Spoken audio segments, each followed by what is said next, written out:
The site includes a new groups tool so that you can organize your community, schools, friends, and family more easily. And we're also globalizing the One Network, which means we just launched the international website this past week, and we're rolling out one in Germany and in the UK, which means you can work with new partners in Europe and Africa to drive change. This just goes to show that you're not acting alone. This is a global effort. And when you take action, you're not just part of an effort at Pembroke Pines Charter High School or Northland Church. You're joining forces with citizens in Africa, Britain, Germany, Japan, and elsewhere who are asking their leaders to invest in transformative development programs. And finally, the third thing I want to say is that we need to start a new conversation. Let's remember what we're about. We're about ending extreme poverty and deaths from preventable diseases. But we are not advocating for charity. We're advocating for investment that is targeted, accountable, and finite. We're not talking at leaders and struggling citizens of developing countries. We are listening to them, finding out what they need to take control of their own destiny, and bringing this message to others. Because ultimately, we want the world's most vulnerable people to be able to lift themselves up and take matters into their own hands. And I think it's important that we remember that as we do our advocacy.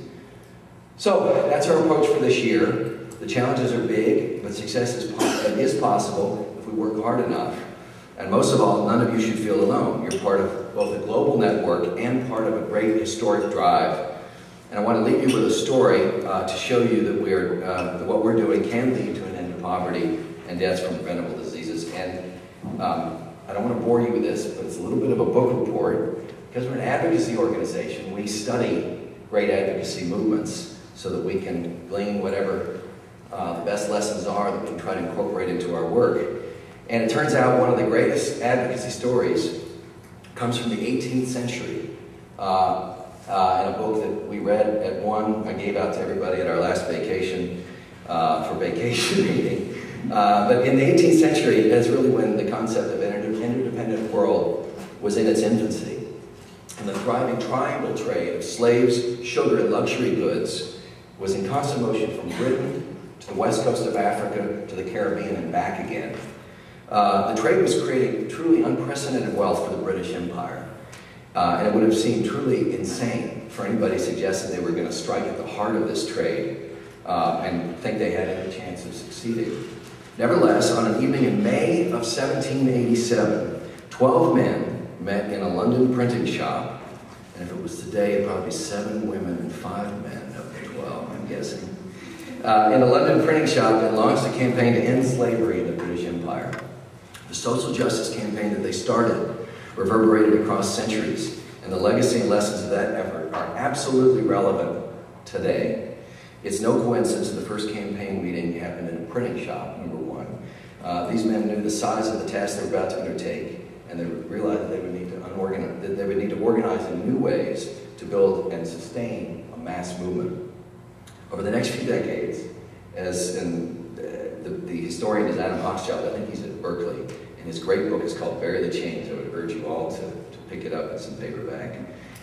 He says these men forged virtually every important tool used by citizens' movements in democratic countries today.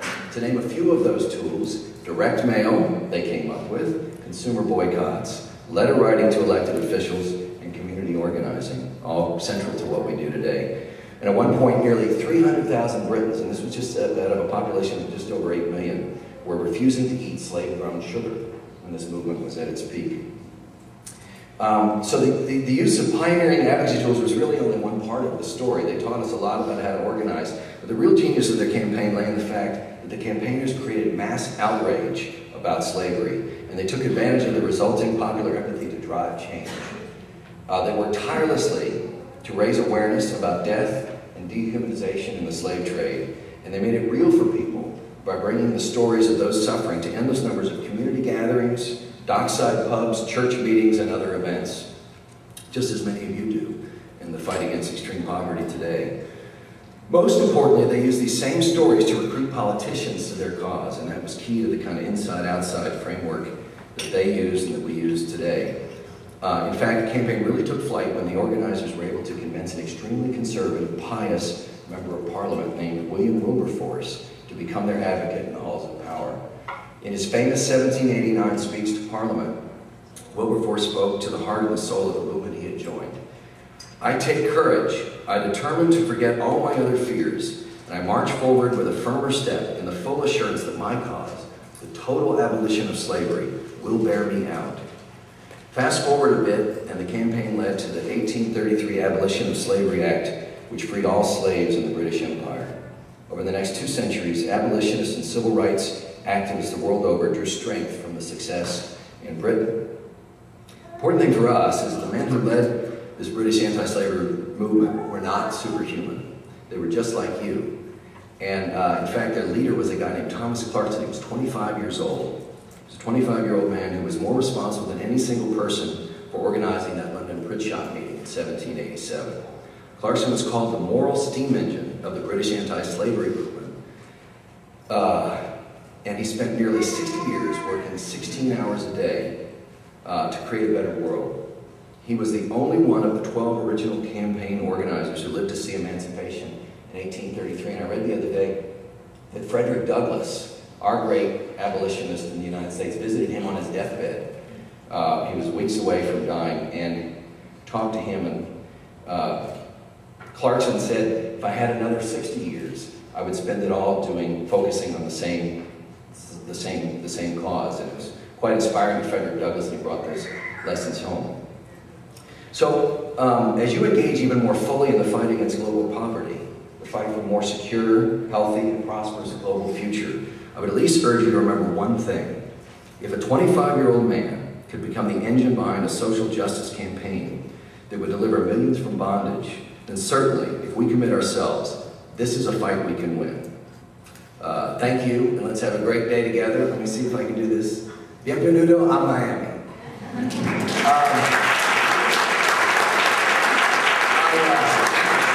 So I just wanted to make those remarks to kind of set the tone a little bit, that as hard as what we're doing together seems, it's doable. It's been done before.